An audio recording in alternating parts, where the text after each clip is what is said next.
Srs. Deputados, vamos então prosseguir os nossos trabalhos, agora com a audição do Sr. Comandante Nacional de Operações de Socorro, José Manuel Moura, a quem agradeço a colaboração e a presença nesta comissão e peço desculpa por ter estado à espera este tempo todo para poder ser ouvido, mas de facto houve aqui algum atraso nos nossos trabalhos. Eu ia convidá-lo a poder fazer uma primeira intervenção, desejavelmente por um período de 10 minutos, após o que se seguirão as perguntas. Cada grupo parlamentar dispõe de 5 minutos para colocar questões, depois o Sr. Comandante disporá sensivelmente de igual tempo para poder responder. E, portanto, eu não ia atrasar mais os nossos trabalhos e, portanto, mais uma vez agradecendo a sua colaboração, convidava-o desde já a usar a palavra. Ok, muito bom dia a todos, uma vez mais. Muito obrigado, Sr. Presidente. Eu tinha, de facto, aqui preparado uma pequena apresentação no seguimento do mail que me foi enviado, mas sendo certo que a Comissão esteve na Autoridade Nacional de Proteção Civil, eu tive a oportunidade de fazer a apresentação daquilo que foi o balanço do dispositivo com o conjunto de indicadores que foi partilhado e, portanto, eu escusei-me, tenho aqui a apresentação de facto, mas não iria repeti-la. Tenho aqui, não sei se faria ou não algum sentido, porque o modo que me deram era falar sobre o combate, que era tentar demonstrar qual é o modus operandi, como é que as coisas hoje estão organizadas, como é que funcionam. Se isso for útil, eu propunha-me então passar, eu não sei, é para ali, para aquele, eu tenho aqui em pen.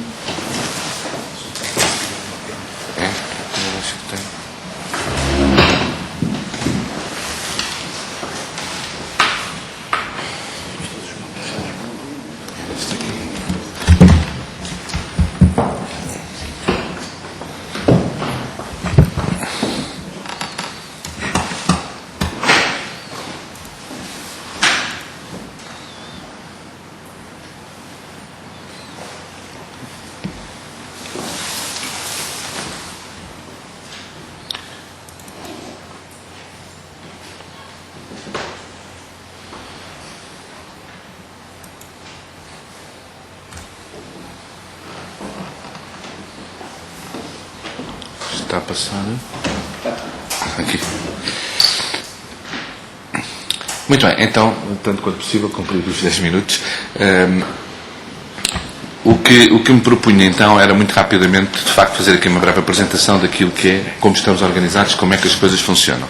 De facto, a defesa da floresta é um desígnio nacional e nós, como eu tive a oportunidade de dizer naquela reunião onde participei com os seus deputados, de facto, há anos que nós temos no nosso sistema e, sobretudo, na última década, em que temos resultados que foram alcançados muito favoravelmente e que, em alguns momentos, isso pode ter constituído aqui um paradigma no sentido de pensarmos que o problema dos incêndios florestais estaria resolvido. E nada mais errado, porque estes anos que foram considerados como bons foram conjunturais e, portanto, não houve nenhuma medida que fosse tomada em função daqueles 2007, 2008, que depois de 2005 como ano de piores. E, portanto, estas condições extremas, a acumulação da biomassa aumenta o risco e, portanto, estaremos na iminência destas alterações na normalidade da vida das populações, os danos ecológicos e económicos importantes, os encadeados de situações de emergência. Veja-se os extremos que estamos a viver hoje. Estamos com 60 graus negativos em Boston e estamos com 54 graus negativos na Austrália.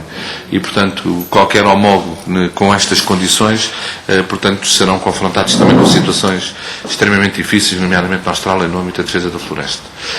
Portanto, como sabemos, desde sobretudo 2005 e concretamente pela legislação produzida a partir de 2006 e sobretudo por um documento para mim que é determinante em toda a estrutura, que é o CIOPS, o Sistema Integrado de Operações de Proteção e Socorro, foi determinado que o Sistema de Defesa da Floresta assentava nestes 3 pilares, sendo certo que o primeiro a prevenção estrutural, operacional e nós com o combate, sendo que os 2 últimos com a responsabilidade da tutela da administração interna e o primeiro da agricultura.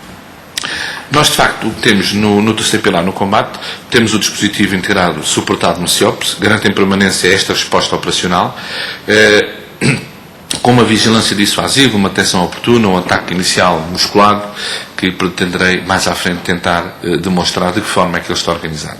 Todos os anos é produzida uma diretiva operacional nacional, que tem este caráter plurianual, que é universal, permanente e flexível, constitui-se como um instrumento de planeamento e organização, garante a arquitetura da estrutura de direção e regula a coordenação institucional.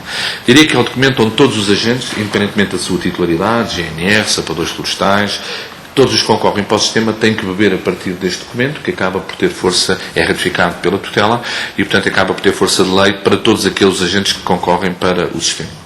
Serve de base à elaboração de todos os planos de resposta operacional de todos os agentes. E, portanto, a característica deste documento é simples, porque é elaborada de forma concisa para ser entendida por todos, é dinâmica, porque é atualizável em função quer da evolução qualitativa, quer quantitativa dos recursos e do risco, sendo que os recursos mais à frente também tentarei demonstrar que não é rigorosamente aquilo que o Comandante Nacional a cada momento entende ser o mais desejável, é o possível e não o desejável, é adequada porque responde às necessidades e à realidade e é precisa porque é clara na atribuição e na competência de responsabilidades. Sobretudo aqui, na competência de responsabilidades, muito por força deste documento do CIOPS que eu referi, que vem definir, sobretudo, a hierarquia de comando e controle de todas as direções. Tem esta finalidade, definir a estrutura de direção, comando e controle, um conjunto de princípios, o princípio de comando único, a cada momento só há uma e uma única pessoa a comandar cada uma das operações, portanto isso em nenhum momento pode ser confundido e não é. Prever as missões para cada um dos intervenientes, preparar e organizar antecipadamente os meios para uma resposta integrada e permitir desencadear ações destinadas a limitar os danos. As bases de atuação são estas: uma cooperação institucional, porque são muitas aquelas instituições que concorrem para o sistema, a coordenação das forças, a gestão da informação, baseado no conhecimento, na experiência e na confiança. Os princípios são estes: prevenir o comportamento de risco, vigiar, detectar e avisar, combater com rapidez e segurança. Os objetivos operacionais estavam delineados no passado ano, foram estes 6, sendo que os 3 primeiros era a permanente segurança das forças. Permanente segurança das forças, pese o facto de termos o balanço que temos, de alguma forma dramática, do ano 2013, com as vítimas mortais, porventura a razão primeira porque estamos hoje aqui. O combate então está suportado em todos aqueles que concorrem para o sistema, sendo que há aqui 5 players que são fundamentais, à cabeça e por ser o mais determinante, sobretudo na sua força, que são os corpos de bombeiros, e depois temos a Força Especial de Bombeiros, temos o Grupo de Intervenção, Proteção e Socorro da GNR, portanto os que estão aqui a amarelo, os chapadores florestais, sejam eles, independentemente da sua titularidade, câmaras municipais, organizações de produtores florestais, a FOCELCA, que é um aglomerado de empresas que tem um dispositivo que também concorre para o sistema, no âmbito das celuloses, e portanto é um dispositivo que envolve todos. Há pouco dizia, porque já na última reunião não deixei de focar isto, nós não temos o dispositivo, temos o dispositivo que cada agente demonstra a sua disponibilidade a cada momento. Ou seja, se compararmos aqui, por exemplo, Viana do Castelo, que tem 12 corpos de bombeiros, com Castelo Branco, que tem 12 corpos de bombeiros, em Castelo Branco nós conseguimos ter 40 equipas de combate, 40 ECINs, que o dispositivo, de alguma forma, suportamos e comparticipamos. Em Viana do Castelo, com os mesmos 12 corpos de bombeiros, só conseguimos ter 12. E não há. Mesmo dizendo, podem ter 30, podem ter 20, não há, porque não há recursos humanos, não há bombeiros, e, portanto, este é um problema estrutural. Por isso eu dizer, na última reunião, que enquanto a situação, alguma da estrutura não for resolvida, isto não deixará nunca de ser um problema conjuntural. E, portanto, este quadro, que é o Agente de Proteção Civil por Excelência, que são os Corpos de Bombeiros, onde à data de ontem, porque este número é dinâmico, teríamos 27.000 homens no quadro ativo, sendo que, no máximo, temos 9.000 disponíveis em permanência durante todo o ano. Temos como, mais ou menos, boa notícia, estes sem quadro, que são estes 13.845 operacionais. Sem quadro porquê? Porque são elementos que estão, ou são aspirantes ou cadetes que estão a fazer o seu percurso para entrar na carreira de bombeiro e, portanto, aqui alguma boa expectativa que no futuro haja aqui alguma reposição destes quadros. Quanto ao conceito, é a monitorização permanente, que nós fazemos através do Comando Nacional com a nossa malha de, quer dos comandantes de agrupamento, quer os 18 comandos distritais, que hoje tem esta organização por força da alteração da lei orgânica que aconteceu no passado mês de junho. Portanto, temos um Comando Nacional, temos 5 agrupamentos que estão aqui demonstrados no mapa de Portugal, aqui com estas cores. A azul, o agrupamento norte, que envolve os 5 distritos a norte do Rio Douro. Depois o centro-norte, imediatamente a seguir, com Aveiro, Coimbra, Viseu e Guarda. O centro-sul, com Leiria, Santarém, Porto Alegre e Castelo Branco. E depois o sul, com Lisboa, Setúbal, Beja e Évora, sendo que o Algarve constitui um agrupamento por si só. E, portanto, aqui também permitiria desde já dizer que esta alteração à lei orgânica, quando cheguei às funções, o que estava em cima da mesa há mais ou menos um ano, era a possibilidade, porque havia a indicação de que termos um patamar supradistrital. E a redução que tinha que haver no dispositivo, na estrutura. E, portanto, eu recordo que tínhamos nos quadros 56 elementos do estrutura operacional, havia a figura dos adjuntos distritais, e, portanto, foi extinta a figura dos adjuntos, e, portanto, reduzimos de 56 para 45. Portanto, isto por força daquelas questões da redução de lugares dirigentes na administração pública. E foi criado o tal patamar supradistrital. O que estava em cima da mesa quando cheguei, e o meu antecessor, que foi ouvido antes de mim, o que estava desenhado era uma coisa do tipo haver estas 5 regiões, haver um grande comando regional e ficar uma antena em cada distrito. E, portanto, o que eu, aqui, com alguma responsabilidade nossa, revertemos esta situação, que foi manter algum músculo em cada distrito, com um comandante e um segundo comandante, e deixar para já uma antena em cada um destes agrupamentos e só uma pessoa. Portanto, não há um comando regional, há uma figura em cada um destes agrupamentos. Mas isso podemos mais à frente tentar desmontar melhor, ou tentar explicar melhor, para tentar cumprir aqui os 10 minutos. Dentro do conceito ainda, a detecção precoce é determinante, e aqui a detecção precoce está sempre no outro pilar, na prevenção estrutural da GNR. Este ano tivemos o projeto piloto com a monitorização da espectrometria óptica no Gerês, que também não conseguimos os resultados que entendíamos ser os mais desejáveis, por força da calibração do sistema. O despacho imediato de meios musculares de ataque inicial, e portanto este é o desenho. O desenho é este. Tem que haver uma detecção oportuna. A partir do momento que temos uma detecção, o comando distrital despacha imediatamente para o CDOS os meios e tem um máximo de 2 minutos para fazer o despacho de meios. E o ataque inicial assenta no princípio de que até 20 minutos nós temos que ter um meio na frente de fogo. E, portanto, estas médias estão hoje nos 11 minutos e qualquer coisa, portanto, muito boa. Há distritos com médias de 6 e há outros com 17, 18, com primeiras intervenções mais afastadas. E, portanto, este conceito está a ser cumprido. Hoje, o ideal, isto é mérito dos meus antecessores, já estava a funcionar, e, portanto, hoje o difícil é manter o sistema com o conceito de triangulação, com os meios de que dispomos para manter o conceito de ataque inicial. O que eu, desde o princípio sempre, e foi o meu grande impedimento, tem a ver com o ataque ampliado, e é que eu penso e julgo que temos margem para poder melhorar. A figura que nós temos em cada um dos momentos é sempre o comandante das operações de socorro, que é o COS, é ele que comanda todas as operações, e ele é constituído pelo chefe da primeira equipa a chegar ao local. Sem bombas no local, seja da brigada teletransportada, dos chapadores, dos militares, do que quer que seja. A partir do momento que temos uma equipa de bombeiros, quem comanda a operação é o mais graduado do Corpo de Bombeiros. Portanto, isto que é o sistema que temos a instituir.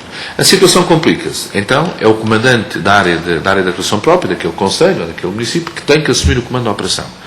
A situação fica mais ou por ausência do comandante na sua área de atuação. O comandante distrital deve indicar um comandante para fazer o comandamento daquela operação de socorro. Leia-se aqui, neste caso concreto, incêndios florestais. E, no limite, a estrutura de comando da autoridade, através dos nossos comandos distritais, pode avocar o comando das operações. E, portanto, o ano passado aconteceram o avocar o comandamento de operações foi em 170 incêndios em 18.600. Portanto, não chega a 1% dos incêndios foram avocados pela estrutura. 0,91% concretamente. Portanto, para dizer que todos os outros 18.500 e qualquer coisa foram devidamente comandados, e bem, pelos comandantes dos corpos de bombeiros. Ou por seus graduados. E, portanto, em todas as operações, esta é a figura que é responsável por toda a operação num dado momento, que é ele quem a comanda. Unidade de direção, comando e controle. Tem a ver com a questão dos meios, de recursos, eficiência no combate, a segurança das pessoas, a proteção do património, e, portanto, aqui a direção, coordenação e controle tem a ver com esta estrutura de direção política, através da tutela, naturalmente, que chega ao patamar municipal aos seus presidentes de Câmara. A estrutura de coordenação política tem a ver com as comissões nacionais de proteção civil, ou distrital ou municipal. Depois, as estruturas de comando, que são assentes no Comando Nacional e através dos respectivos comandos distritais. Depois, as estruturas de coordenação institucional têm a ver com os centros coordenadores operacionais que funcionam de uma forma conjuntural, em função da ocorrência que estamos em mão, assim, ao nível distrital ou nacional, é ativado o respectivo centro coordenador operacional. Este é o conceito, ainda na direção, comando e controle, com as 18 equipas de posto de comando que estão instituídas em cada distrito, com 8 equipas de âmbito nacional, 2 de reconhecimento e 18 de âmbito distrital.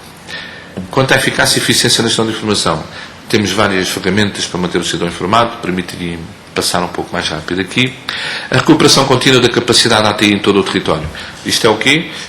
O ATI, que é o ataque inicial, está constituído até aos 90 minutos. Ou seja, normalmente a autonomia que tem um aéreo ligeiro. O conceito de triangulação, uma viatura de cada um dos corpos bombeiros mais próximos daquele raio de ação, com um aéreo, e 90% dos incêndios são resolvidos aqui. Depois temos aquela franja dos 9, 10% que fazem ataque ampliado, são aqueles que têm a maior dimensão, e os que são aqui resolvidos. A recuperação do ATI é que esse meio aéreo que recolhe não vai para ataque ampliado. Ou seja, fica em stand-by, precisamente porquê? Porque naquele concelho a probabilidade de podermos vir a ter um outro novo incêndio, foco de incêndio, é grande. E então era ficarmos com esse registro para podermos intervir com esse meio. Aí é a reposição. O pré-posicionamento através de balanceamento de meios e recursos, sempre que tivemos informações que potenciavam o risco em alguns distritos, nós pré-posicionámos, balanceámos meios do nosso distritos mais a sul, neste caso para norte do Mondego, este ano. Em 2012 não foi tanto assim. O reforço rápido especializado de meios, através dos grupos de reforço, fossem eles através de companhias, da Reserva Nacional, de grupos de ataque ampliado ou grupos de reforço normais. Uma avaliação contínua e permanente do sistema, nós através do Comando Nacional e dos dois comandos distritais, permanentemente ligados a toda a monitorização do sistema. As ações de melhoramento da resposta operacional, a identificação de pontos fracos, elencar um conjunto de propostas de melhorias e aumentar a resposta operacional. Ainda que não seja da nossa competência, porque a formação dos bombeiros há uma entidade com competência, que é a Escola Nacional de Bombeiros, a formação pedagógica é da sua responsabilidade, mas o Comando Nacional entende porque não confundimos formação com instrução. A instrução, nos dias de hoje, está regulamentado, a responsabilidade é dos comandantes dos corpos bombeiros. Podemos ter uma formação muito boa, mas se não praticarmos, eu posso ir ali à escola de Estoril, se me permite esta imagem, e fico formado a fazer pastéis de nata, escola de hotelaria, mas se não for para casa treinar a fazer pastéis de nata, eu nunca mais aprendo a fazer pastéis de nata. E estas ações de treino operacional, as 116 que nós provocámos, no sentido de irmos ao encontro de algumas fragilidades que entendemos haver, foi precisamente neste sentido. Criámos todas estas ações de treino operacional e inovámos aqui em 2 ou 3, nomeadamente com as máquinas de rastro. Foi o ano em que mobilizámos mais máquinas de rastro, a ação de treino operacional com máquinas de rastro, a comandante de setor, comandante de grupos de reforço e, portanto, foi aqui que investimos nesta melhoria do treino, que este ano pretendemos continuar a fazer estas ações. Depois as fases de perigos, penso que os seus deputados já as dominam, portanto, Alfa Bravo Chave, sendo que a Chave é pior. O número de empenhamento de meios que nós tivemos, eu depois deixarei a apresentação para detalhar para o entendimento que entenderem. O empenhamento no limite, tivemos no pico 9.337 operacionais e 2.172 equipas, ou seja, de todos os agentes, tivemos aqui um pico neste momento, em agosto, que era o pessoal disponível, independentemente dos voluntários que estavam disponíveis a cada momento. Os meios aéreos, que este ano 45, como eu também tentei e demonstrei na outra apresentação, tivemos este ano o tal forte constrangimento que foi a inoperacionalidade dos meios dos CAMOV, foram mais de 2.000 horas, e isso concorreu, de facto, para um constrangimento significativo, o que veio demonstrar que estes 45 meios aéreos na prática não foram menos. Meios aéreos de coordenação, também com o C295 que foi mobilizado. Esta é a cobertura nacional dos meios aéreos, quer de ataque inicial, quer de ataque ampliado, em termos de planeamento. A cobertura nacional também com os Fireboss. E estas eram as nossas ideias força, que basicamente era ter a cobertura nacional de ataque inicial, porque é aqui que nós temos que ganhar esta aposta. De ataque ampliado ter a cobertura nacional, mas sendo que é uma manta curta, porque com os poucos meios aéreos de ataque ampliado que tínhamos, quando movimentávamos a norte, destapávamos a sul, e portanto o pré-posicionamento dos meios, a Reserva Nacional de Meios Terrestres e o reforço especializado de algumas equipas. Foram introduzidos em 2013 o tal projeto piloto da monitorização assente na espectrometriótica no Gerês. O avião C295, eu também tentei demonstrar na apresentação que de facto falta aqui um upgrade técnico para que estas imagens, que são de facto excelentes, que o C295 produz, possam chegar ao posto de comando, a cada posto de comando, e portanto falta aqui uma evolução técnica. O tal reforço especializado que este ano a diretiva nas máquinas de rastro, havia um fluxograma de como é que elas tinham que ser operacionalizadas. Recordo que os municípios têm 132 máquinas de rastro e algumas delas não estavam devidamente aproveitadas, ou pelo menos alguns dos seus autarcas tinham alguma dificuldade. Eu recordo-me um episódio no incêndio da Alfândega da Fé, em que a máquina de rastro chegou ao limite do Conselho de Bugador, o Sr. Presidente da Câmara não permitiu que ela avançasse para, ou o Sr. Vereador, não me recordo, certo, que avançasse para o Conselho vizinho. E, portanto, estes limites virtuais de conselhos, distritos, não podem existir, porque o fogo não escolhe conselhos, não escolhe distritos, e, portanto, acontece em todo lado. E a grande aposta que foi nos grupos de ataque ampliado, muito por força daquilo que tinha acontecido no ano anterior, e estes grupos de ataque ampliado, basicamente, é um upgrade dos grupos de reforço, que então há uma renda que é paga a cada corpo ao mês, no sentido de termos uma disponibilidade e uma formação mais especializada em cada um dos elementos que constituem este grupo. Esta é a Constituição, portanto aqui não tem nada de novo. O que tem é o compromisso que há entre o Corpo de Bombeiros e nós, no sentido de dizermos que queremos aquele fulano, queremos que vá conduzido por um motorista que tenha o curso de condução de todo o terreno, que tenha determinado tipo de condições e, portanto, este foi o objetivo. Este foi o nosso compromisso e, portanto, aqui as ocorrências globais, isto para dizer que nós, para além dos incêndios florestais, tivemos no ano passado uma média de 3.500 ações de socorro diárias. E, portanto, isto é um esforço global do dispositivo, que não é só focos florestais, que a atividade do Comando Nacional de Operações de Socorro. E, portanto, de facto, Portugal sem fogos tem que depender rigorosamente de todos, e não é de alguns, é apenas de alguns. Eu peço desculpa, sei que ultrapassei o tempo, mas tentei ser muito rápido.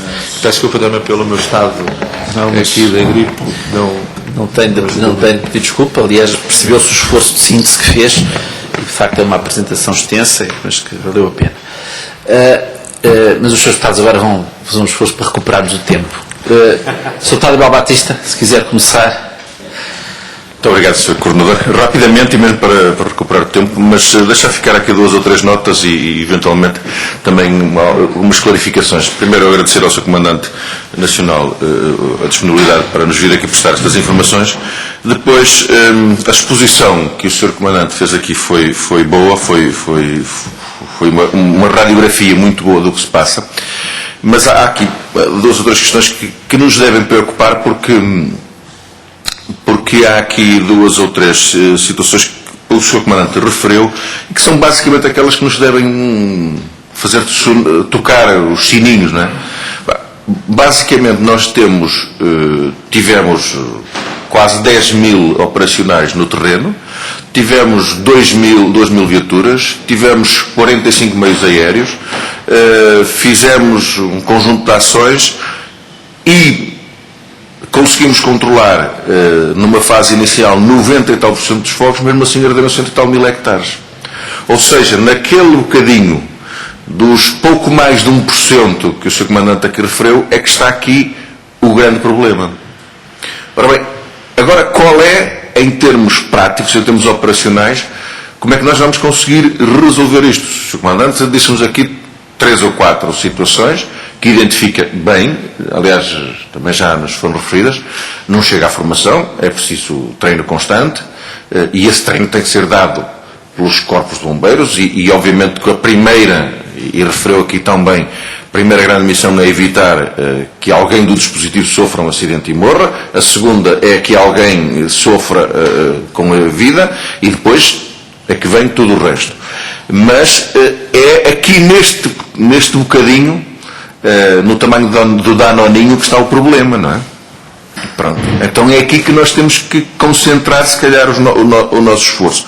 Ora, eu gostaria que o Sr. Comandante nos pudesse fazer aqui, em perspectiva, qual é a sua opinião sobre esta matéria, o que é que nós, aqui, a Assembleia da República, órgão legislativo por excelência, mas também órgão fiscalizador da atividade do Governo, nós podemos aqui ou recomendar ao Governo ou proceder em termos legislativos, basicamente é isso.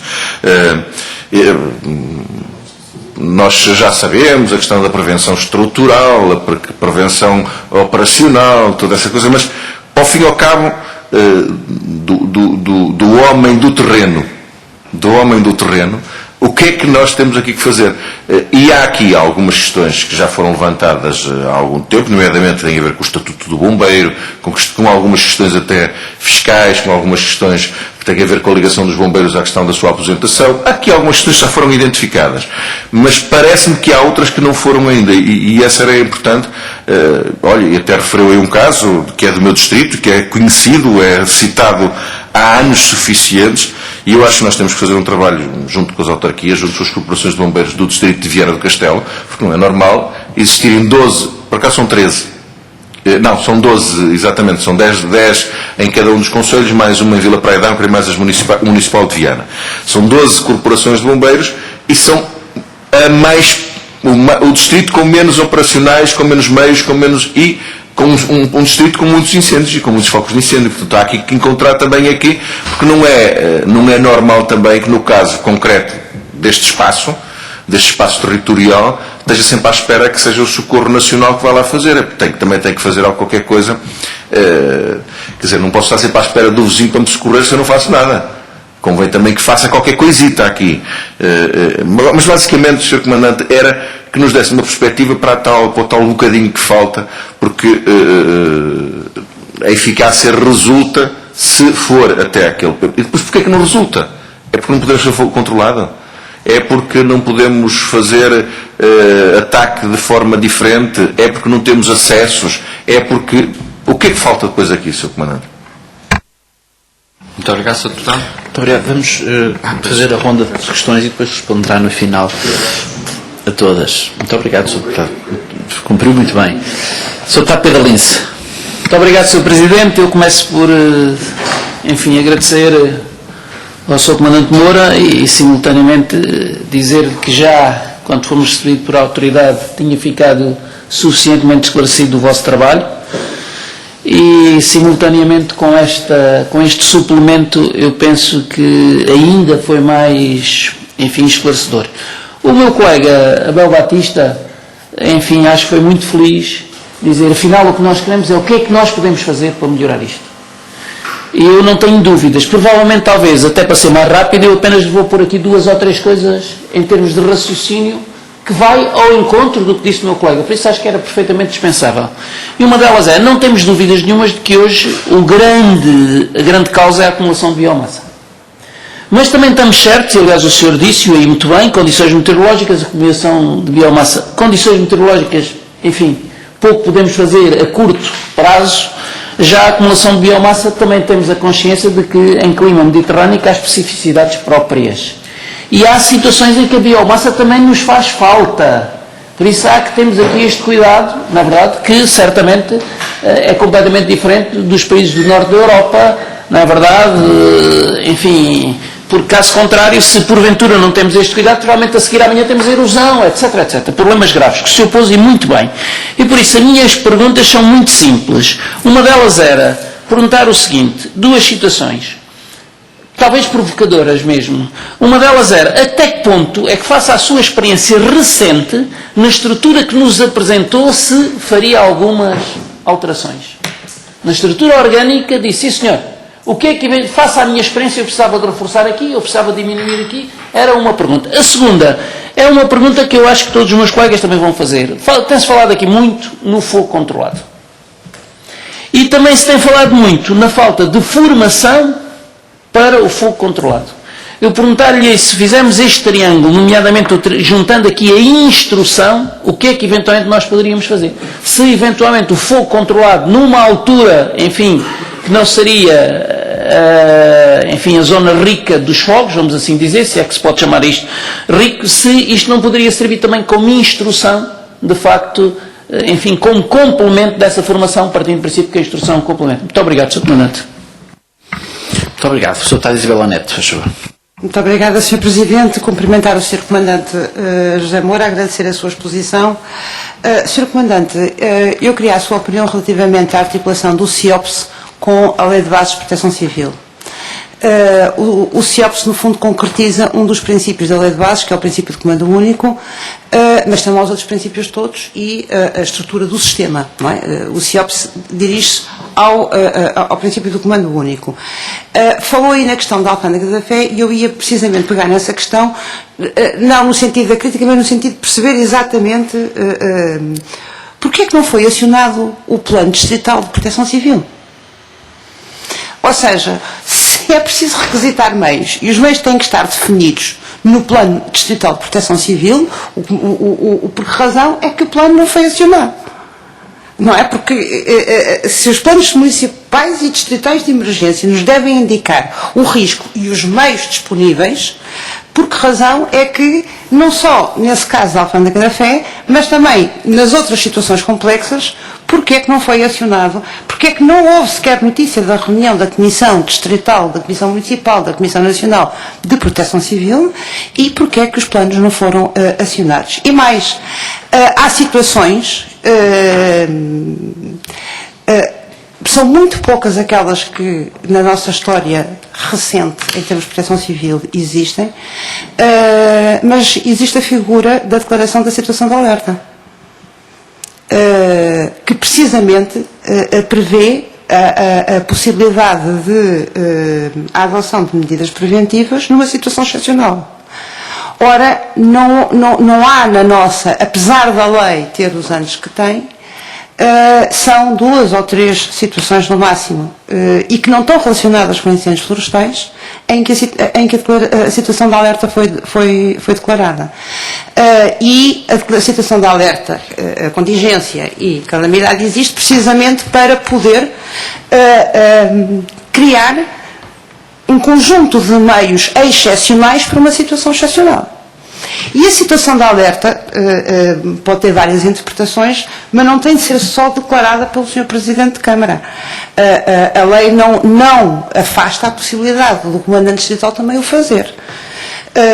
E a questão é porque é que isto não funcionou. Ou seja, porque é que não há uma articulação do CIOPS com a lei de bases, que é aquilo que se verifica depois, porque a lei de bases estabelece a responsabilidade do patamar municipal, do distrital e o nacional, mas depois, em termos de combate, funciona o CIOPS, e aqui vamos ver em que termos é que ele funciona, porque ainda há pouco o seu antecessor disse da dificuldade de constituição dos comandos operacionais, do posto de comando operacional, com todos os elementos do posto de comando operacional, e se há essa dificuldade ao nível do comando distrital, eu imagino ao nível das não sei quantas mil ocorrências, das 90% aliás, das 99% que não foram avocadas pela estrutura da Autoridade Nacional, imagina então aí a dificuldade que existe,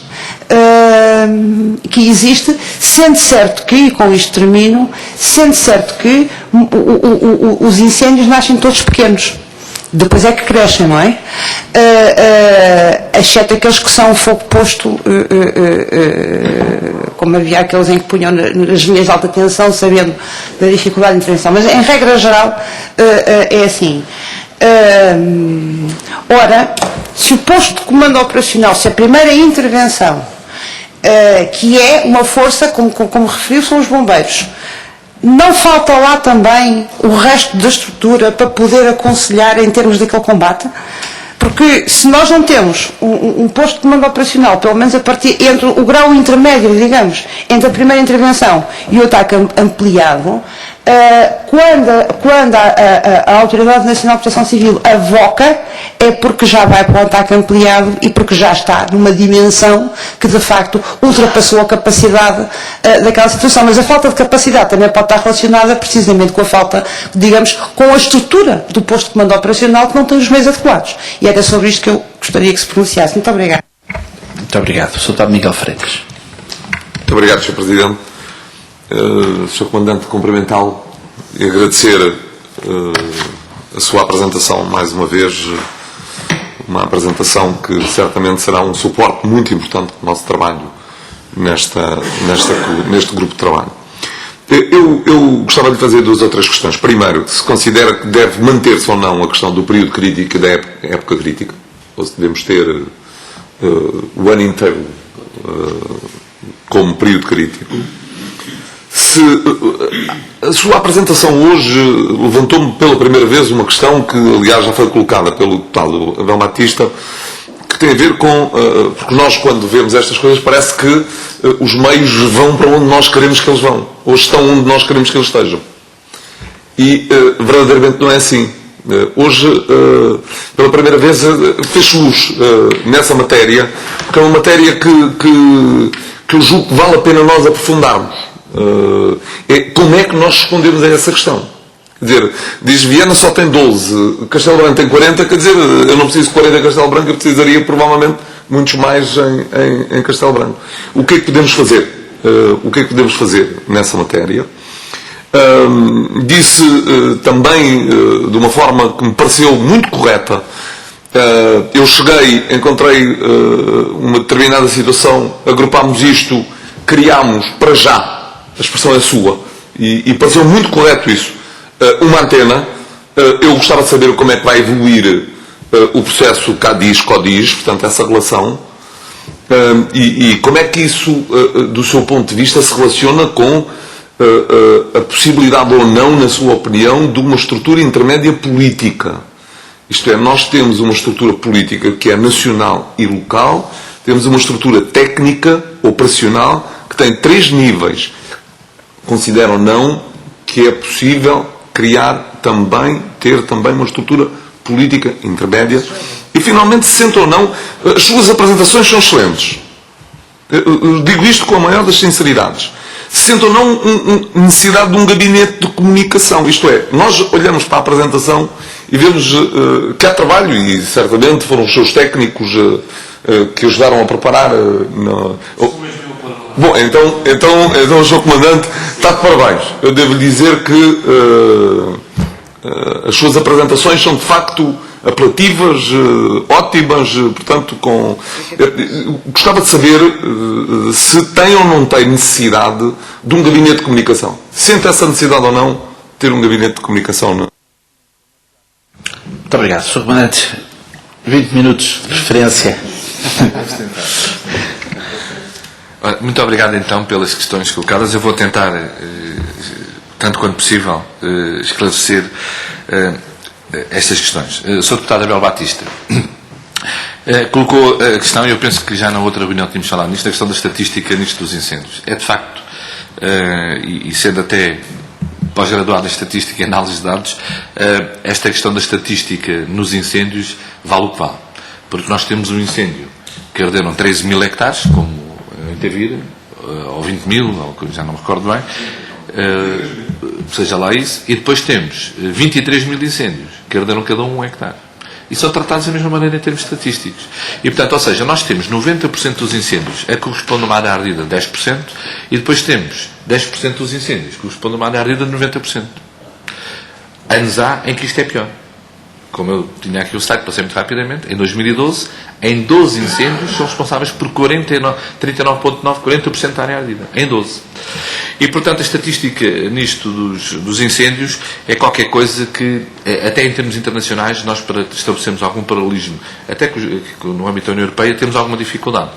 Porque, por exemplo, aqui a Espanha despreza o que é abaixo de um hectare, aquilo que nós designamos fogacho, que até um hectare é considerado fogaz, em que o Instituto da Conservação da Natureza contabiliza.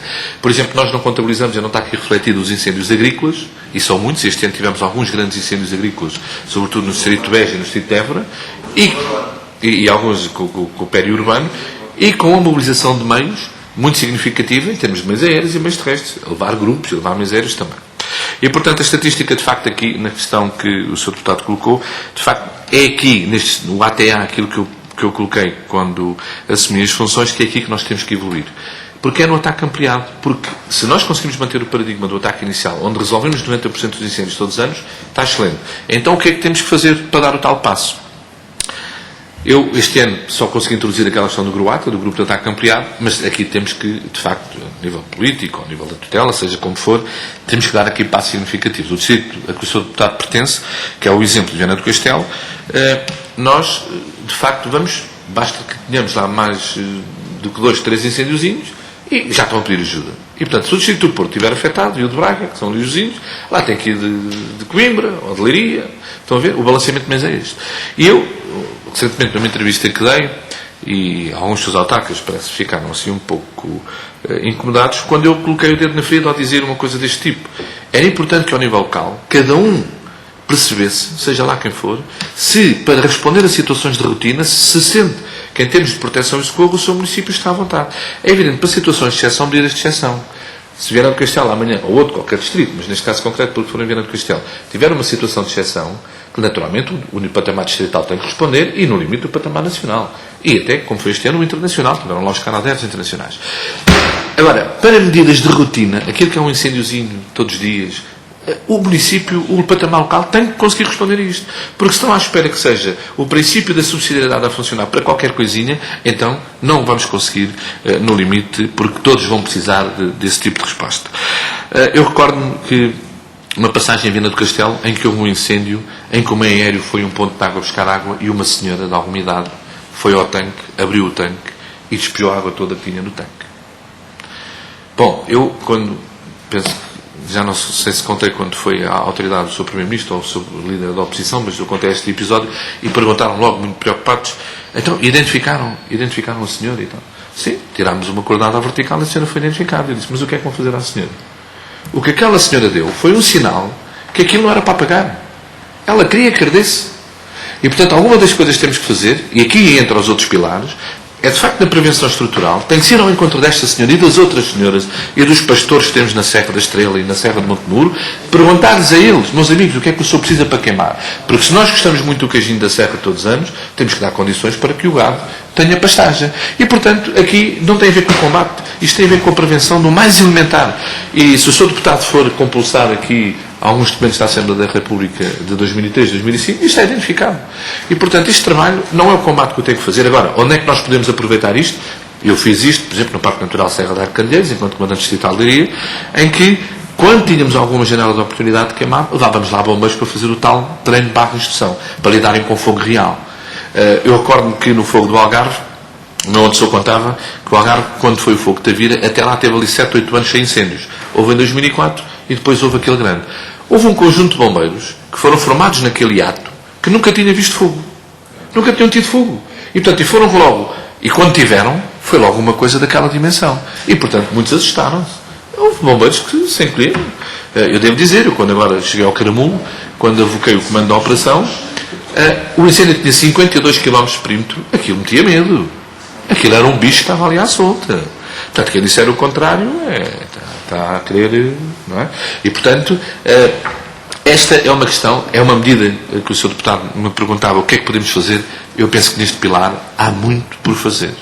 Nós, nesta equação, estamos no fim da equação, o combate. Nós só aparecemos quando tudo a montante falhou. Senão o combate não era preciso. Não é? Quanto ao fogo controlado, não pode ser a panaceia de tudo. Eu não tenho dúvidas em afirmar de que muitos dos problemas que tivemos em alguns grandes incêndios este ano foram provocados por situações de fogo que não é controlado, foi descontrolado. Qualquer pessoa entendia que era perito para pegar fogo e punha-se a fazer fogo, porque o contra-fogo, eu tenho o fogo lá em cima no monte, não tenho mais, meto o fogo aqui embaixo, este teoricamente anula-se com aquele e nada mais errado. Para haver uma ação de contrafogo, tem que se avaliar um conjunto de variáveis muito significativas. Desde logo, se eu tenho os meios, para já estou informado com os dados da meteorologia. Eu quando resolvi o incêndio do Caramulo, foi uma janela de oportunidade. Tive entre 1 da manhã e 7 da manhã, que o vento ia mudar, e tínhamos ali uma entrada de noroeste, portanto, com a entrada de umidade vinda do mar. E, portanto, tive que avisar todos os comandantes de setor, meus amigos, isto, a partir de 1 da manhã, é que nós vamos ter aqui. E colocámos os meios todos, não sei, porque se continuasse leste, não iríamos resolver. Ora, nós temos um conjunto de pessoas a fazer ações de contrafogo, que é o tal fogo controlado, que é de forma, não atende a nenhuma variável. O fogo está ali e eu meto aqui. E do que é que aconteceu? Aliás, até os próprios Galf reconheceram no relatório que fizeram, que são os peritos que estão certificados para fazer ações de fogo, que eles mesmos reconheceram que tiveram ações que não correram bem, que vieram a concorrer para o aumento do incêndio. Passámos a ter fogos com frentes de 5, 10 km em algumas circunstâncias. Isto acontece porquê? Porque há variáveis que não estão no nosso domínio. Isto, o fogo, tem esta circunstância que só ataca, não defende. Portanto, estamos a lidar com alguém. Isto na guerra, um dá um tiro, eu escondo, o outro dispara e tal. Esta é uma guerra. Estamos a lidar com um inimigo que só ataca. Portanto, nós aqui não temos defesa nenhuma. Penso que o essencial eram as questões que o Sr. Deputado tinha colocado. O Sr. Deputado Pedro Lince foi muito direto nas questões que colocou, naquilo que tem a ver com a estrutura se eu propunha alguma alteração. Esta estrutura está a funcionar desde junho e teve este handicap de cair em cima de um ano terrível, de um ano muito difícil. E, portanto, foi colocado aqui o dedo na ferida, nomeadamente nesta questão do comandante de agrupamento, nos CADIs. E, portanto, não é todo justo, ou seria muito injusto, estar a fazer uma avaliação em cima de um ano como este. Porque eu, quando configurei esta ideia do CADIs, não é para ir apagar fogos, não é para avocar o comando das operações. A base fundamental é que nós temos 18 distritos, mas em algumas circunstâncias temos 18 ilhas. Ou seja, as coisas não estão tão parametrizadas. Há distritos que têm um trabalho excelente, junto às autarquias, junto aos municípios, e depois tudo isso se reflete nos resultados. Porque quando é a hora do aperto, toca-se a campainha, tem o Presidente da Câmara do outro lado, ou tem o Serviço Municipal muito bem organizado, e há sítios onde isto não estava muito bem feito. E, portanto, o grande objetivo em cada agrupamento é que estes distritos, em cada agrupamento, se consigam uniformizar um conjunto de procedimentos, ao nível de briefings, ações de treino, enfim, uma panóplia imensa no âmbito do comando e controle. Para que depois nós consigamos plagiar isto para o todo nacional, para termos todo o país, todos os distritos a falar a mesma linguagem. E, portanto, é evidente, porque temos as pessoas teoricamente mais bem preparadas que também nestas figuras, foram escolhidos para CADIs, da qual o comandante que antecedeu é o comandante do agrupamento do Algarve, e os outros 4 também pessoas muito experientes, e, portanto, o objetivo é, no limite, e este ano tivemos situações de limite, tive que dar mão deles e tiveram que ir a focar algum comando, algumas operações, como dizia a senhora deputada, naturalmente as mais significativas. É isso que o CIOPS prevê. A lei não prevê que nós vamos avocar aquilo que é lana caprina. Portanto, está reservado para nós o que tem mais músculo, aquilo que é mais significativo. E, portanto, eu diria, naquilo que está na estrutura operacional, eu não me propunha alterar nada. O que eu propunha fazer aqui, e se calhar está dentro daquelas questões que também o Sr. Deputado referia, que era o que é que a gente pode fazer. E nós temos uma lei, que é a Lei 65 de 2007, que prevê a figura do Comandante Operacional Municipal. No trabalho que eu fiz para a Associação de Municípios, há 1 ano, 2, um trabalho académico, nós temos 30% dos comandantes municipais nomeados. E, portanto, a lei diz que, eu não sou jurista de formação, e, portanto, a lei diz que em cada município há, do verbo haver, um comandante municipal. Eu não sei se isto vincula ou não, só obriga. Portanto, isto é conversa para jurista, não é para mim. Portanto, diz que há. E há muitos municípios que entendem que não têm e não estão nomeados. Esta figura do comandante municipal, como está na lei, depende do Presidente da Câmara, é nomeado pelo Presidente da Câmara, é remunerado por uma tabela que o Presidente decide e, portanto, não temos aqui uma uniformização de procedimentos. E esta figura do comandante municipal, hierarquicamente, não depende da estrutura, não depende de nós. Depende do Presidente da Câmara. E, no limite, não sei se isto no futuro, aqui não será a curto prazo, mas a médio prazo, se esta figura do comandante municipal não deve estar a responder diretamente aos comandantes distritais, e se em cada município nós não temos que ter, onde há municípios que há um corpo de bombeiros, por exemplo, Sintra tem 9, mas tem um comandante municipal, e há outros concelhos com mais que um corpo de bombeiros, mas nos municípios onde há só um comandante do corpo de bombeiros, naturalmente, por inerência da função, deveria ser esse o comandante operacional municipal. Como já acontece hoje, onde há um corpo de bombeiros municipais, por inerência da função, é ele o comandante municipal. Para termos aqui para poder resolver algumas das questões que aqui a senhora deputada colocou. Porque, de facto, com a Lei 1 de 2012, com a Constituição dos Governos Civis, houve aqui um conjunto de competências que passaram para os comandantes distritais, que agora também se coloca com a figura do CADIs, do comandante de agrupamento, até deveria ser a esse nível, e avocámos um conjunto aqui de responsabilidades no âmbito da proteção civil que estavam na figura dos governadores, que vieram para os comandantes distritais. Já tentarei responder melhor isso. Mas isto para dizer que esta figura do comandante municipal, acho que esta lei, e depois permitir-me-ão esta minha ousadia, eu sou um técnico puro e duro e, portanto, não tenho nada de político, que é a figura do comandante municipal, da forma como está hoje instituído, não deixa de ser uma pessoa da confiança política do Presidente da Câmara. E, portanto, que o Presidente da Câmara sai aquele comandante municipal. E agora houve autárquicas, saíram os que estavam, vêm outros, e, portanto, não há aqui uma continuidade nesta função. E, portanto, valeria a pena pensar se esta função não merece ser uma função também toda ela técnica, no sentido de termos aqui um princípio hierárquico para chegarmos ao patamar municipal. Este é dentro daquilo que foi o desafio que me lançaram, que eu também me permitiria dizer. Quanto à questão que o Sr. Pedro Lins colocou do fogo controlado, eu de alguma forma respondi na questão anterior, mas devo dizer, da forma como hoje está completamente pelinado. Porque hoje, para ser certificado em fogo técnico e em fogo controlado, tem que ser licenciado nas ciências agrárias. Ora, são muito poucos aqueles das ciências agrárias, a não ser os engenheiros florestais, e, portanto, aqueles que hoje estão 4, 5 pessoas que estão nos GAUV, temos muita dificuldade em conseguir certificar outras pessoas. A autoridade suportou um curso, pagou 7.000 euros para certificar mais 20 pessoas, que ainda hoje falta fazer uma parte, precisamente porque depois isto tem aqui, com a agricultura e com os CNFs e com não sei quanto, é um processo que está muito blindado e, portanto, isto, para certificar hoje alguém que possa fazer fogo controlado, não é fácil. Eu entendo que no futuro, a figura dos comandantes, na sua formação inicial para curso 4 de comando, deviam ter aqui uma variável que tem a ver com o comportamento do fogo, para poderem também fazer algum fogo. Mas também não pode ser uma anarquia, como alguns defenderam durante o período do verão. Toda a gente a fazer fogo, então isto já foi o que foi, então se toda a gente pode fazer fogo, então isto vale. Quer dizer, não mandamos a toalha ao chão, mas então aqui há uma anarquia absoluta. Então, eu em Vila Real dei por mim, quando lá cheguei, com uma listagem em que tinha lá, desde bombas de cera, a bombas de não sei o quê, corpo bombas, toda a gente a fazer fogo. O que, à luz da atual lei, é crime. Não podem. Hoje, mal ou bem, só pode fazer quem está certificado, que são os técnicos do ICNF que estão para o efeito. E, portanto, hoje, de facto, a mexer alguma coisa, e com certeza vão ter a oportunidade também de ouvir pessoas ligadas no âmbito da prevenção estrutural e concretamente do ICNF, esta penso que é uma questão que é pertinente e que pode ser colocada. Da senhora deputada Isabel Oneto, levantou aqui a questão CIOPS/Lei de Paz de Proteção Civil. E por que razão não foi ativado o Plano Distrital de Proteção Civil? A resposta é que me oferece logo dizer, porque não foi ativado nenhum plano municipal. E, portanto, ao não ser ativado nenhum plano municipal, se pergunta a minha opinião, acho que mal. Acho que houve condições para alguns planos municipais terem sido ativados. Mas os seus autarcas, não por força de não terem sido sugerido a sua ativação, mas entenderam não ativar. Leia só Fanga da Fé, leia só no norte do país, em Viseu. Não, mas eu acho que não faz sentido nenhum ativar um plano num determinado distrito se não há nenhum municipal ativado. Na minha perspectiva, acho que isso não fará muito sentido. Mas admito que haja opiniões diferentes sobre esta matéria. Agora, não confundir isso com aquilo que é o CCON quando disse nem o Nacional. A Comissão Nacional de Proteção Civil funciona num determinado regime para funcionar. O Centro Coordenador Operacional teve sempre ativado. Portanto, ordinariamente todas as terças-feiras e funcionou sempre que nós entendemos. Todos os oficiais de ligação de todas as forças tiveram sempre a Autoridade Nacional de Proteção Civil. Em permanência. Nós, de noite e dia, e portanto, todos aqueles que nós entendemos que acadamente eram úteis para aquele processo, tiveram.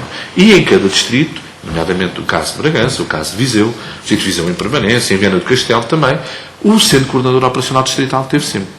Se nós formos ver a composição da Comissão Distrital de Proteção Civil Nacional e o Centro Coordenador, os oficiais de ligação são praticamente os mesmos, com raras exceções que muda ali um ou outro personagem.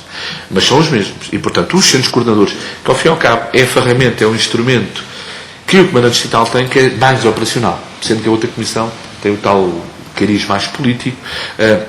Mas em todo o momento, aliás, o Presidente da Câmara Municipal de Góis, se não é Góis, penso que foi Góis, tivemos ali um incêndio que ele arrancou com muita força, e o Presidente da Câmara, ou a Pampilhosa, penso que é Góis, não quero estar a cometer nenhum erro, que teve na iminência de ativar o plano municipal.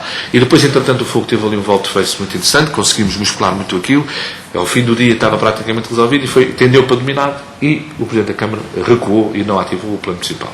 Eu penso que disse isso quando estivemos lá reunidos na autoridade. Eu estou convencido que muitos dos seus autarcas entendem a ativação do plano, associam àquilo, à assunção logo de um conjunto de despesas e não sei quanto. Nada mais errado. Nada mais errado. Nós tentámos demonstrar, é evidente que resulta daqui alguma responsabilidade, mas o objetivo primeiro não é esse, é como a senhora deputada disse bem, que há aqui um conjunto de meios que têm que ser disponibilizados, há aqui um conjunto de entidades que se têm que disponibilizar para concorrer, para resolver o problema, que de outro modo estão de fora. E, portanto, que não se confunda a Comissão com o Centro Coordenador Operacional. Outra questão que a senhora deputada colocou tinha a ver com a declaração de alerta que está associada a esta. Declaração de alerta que não se confunda também com o estado de alerta especial. E, portanto, o estado de alerta especial a cada momento foi sempre terminado e, como eu demonstrei na outra apresentação, o estado de alerta especial teve um ciclo de 26 dias seguidos. Tivemos só 12 horas em que não esteve amarelo. Ou esteve sempre amarelo. Exatamente, mas é isso que eu estava a dizer. Não confundir um com o outro.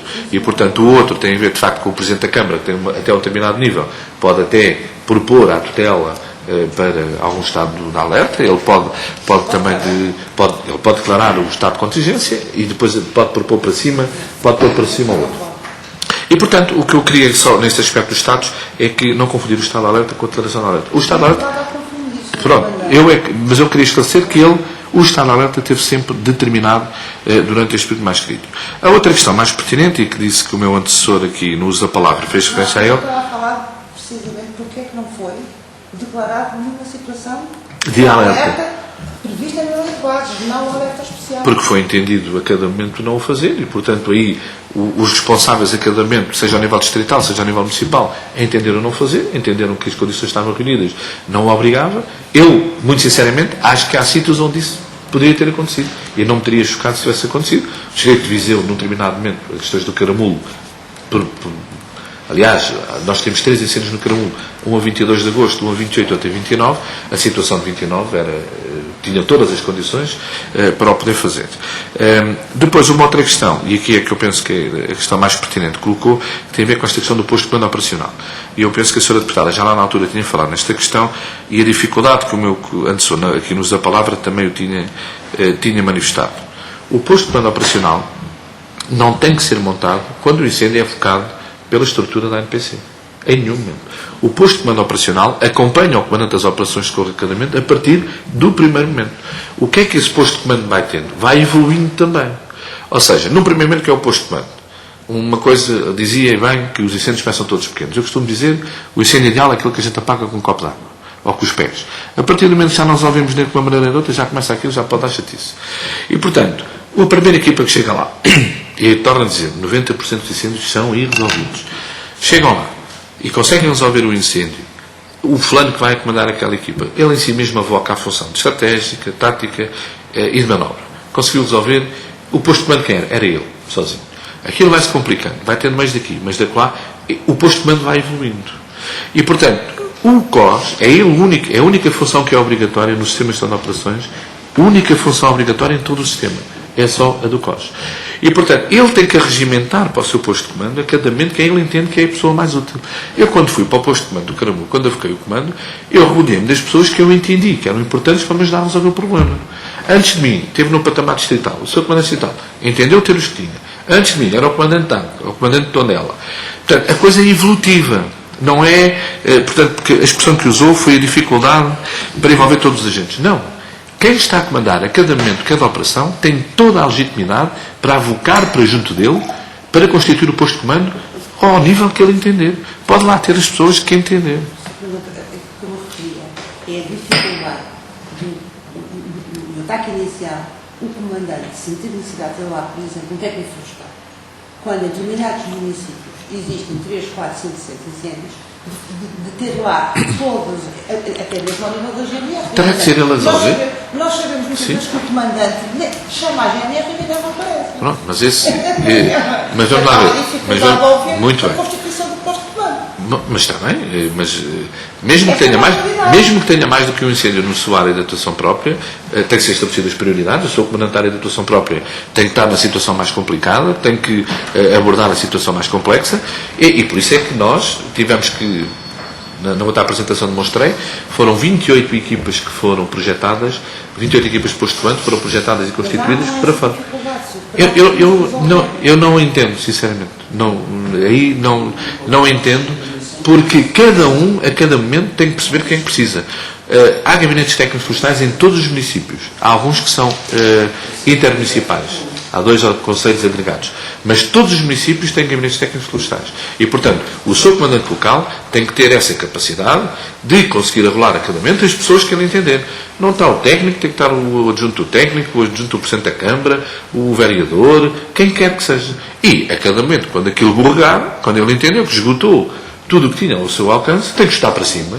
É o princípio da subsidiariedade. Sou comandante distrital, olha, é para dizer que eu estou aqui com 5 incêndios, isto já não é para mim. Eu era comandante distrital, eu tive comandantes que, com a sua humildade até, ao seu comandante eu agradecia que viesse a focar isto porque isto já era para mim. Isto já atingiu o maneiro. Obtenho 5 fogos no meu conselho, obtenho 6. Às vezes ia, outras vezes mandava outros comandantes dos distritos, dos conselhos vizinhos. Portanto, isso é uma gestão a cada momento. E nós tivemos dias com 400 incêndios. e com incêndios significativos. E, portanto, acredito que num caso ou no outro possa haver essa dificuldade. O que eu não aceito é que cada um não deixe de assumir a sua responsabilidade. Está a ver? Isso é que não. E, portanto, penso que eram as questões que tinha colocado. O Sr. Deputado Miguel Freitas, a questão do período crítico. O período crítico é o CNF que o determina, como sabe, e ele está orientado para aquele período do verão, de julho a 30 de setembro. A questão parece-me pertinente. Nós temos a possibilidade de o prolongar.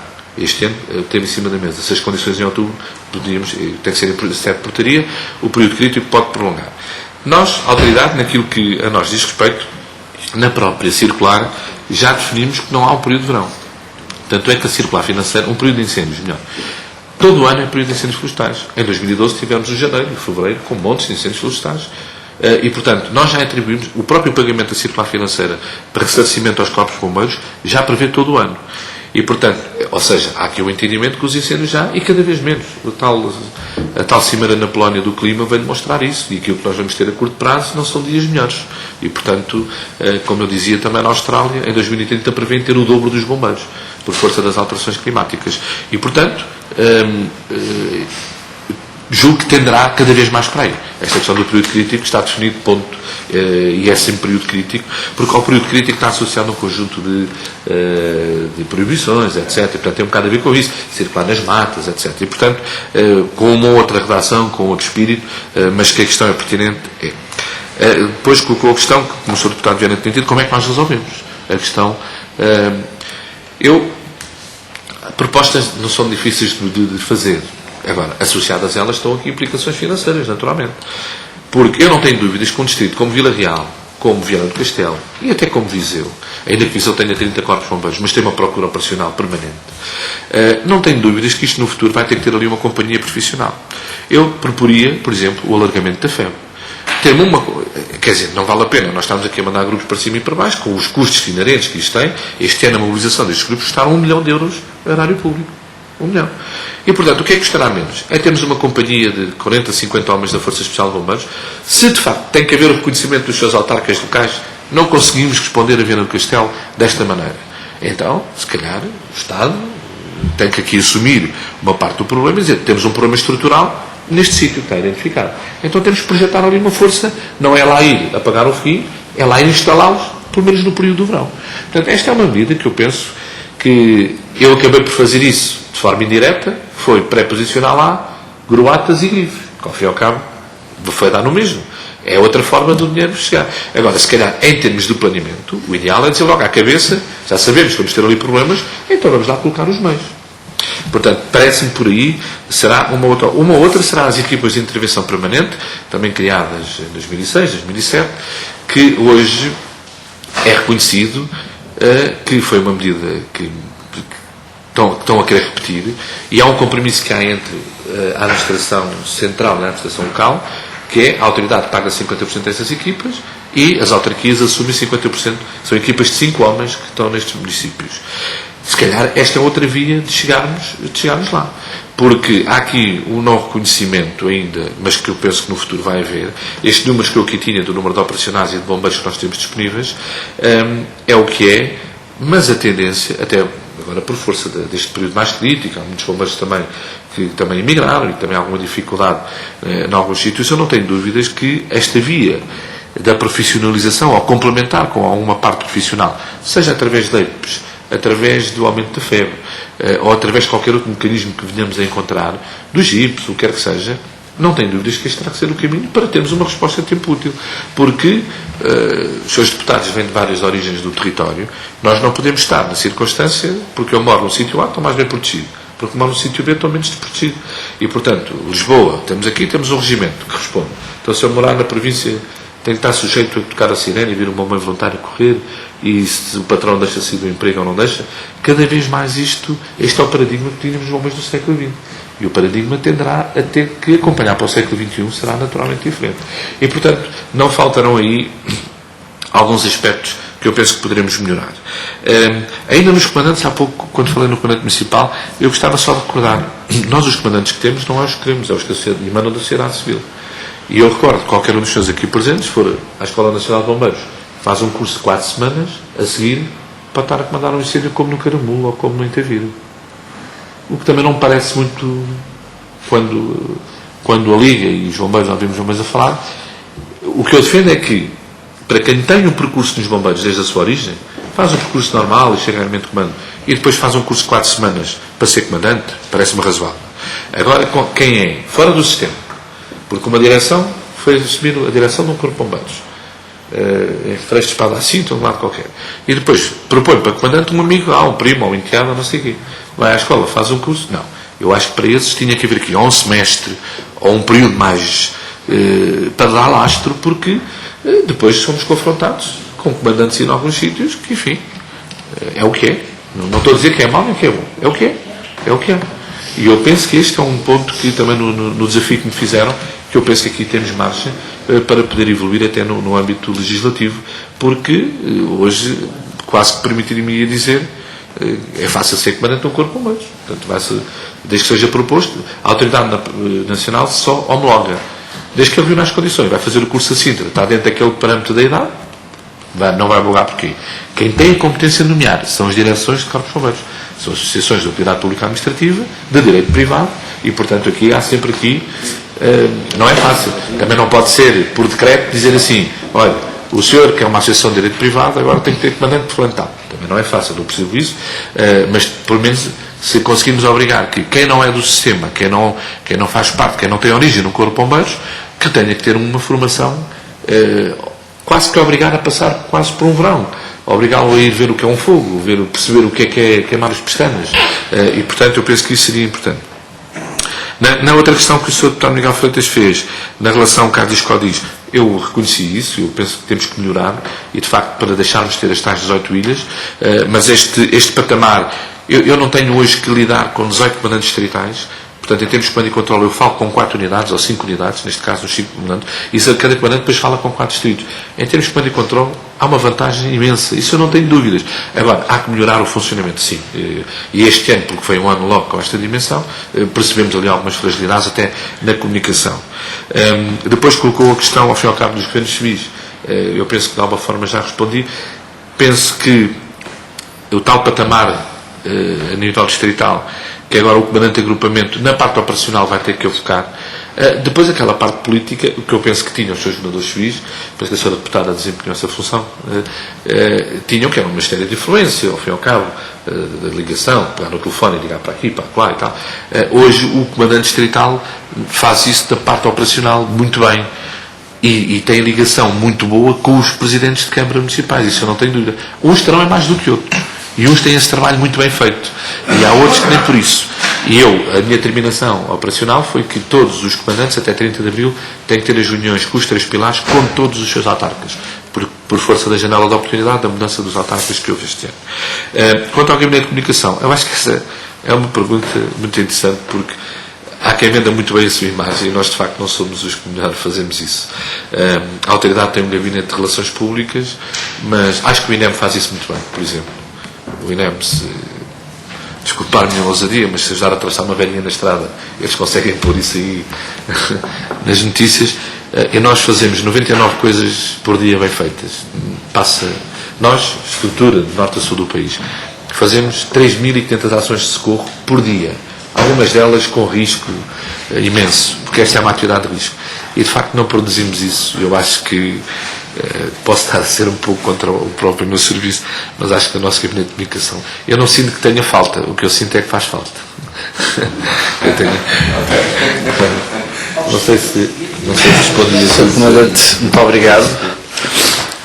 Muito obrigado pela sua colaboração. Passou um pouco o tempo, mas valeu a pena. Creio que todos concordamos nisso.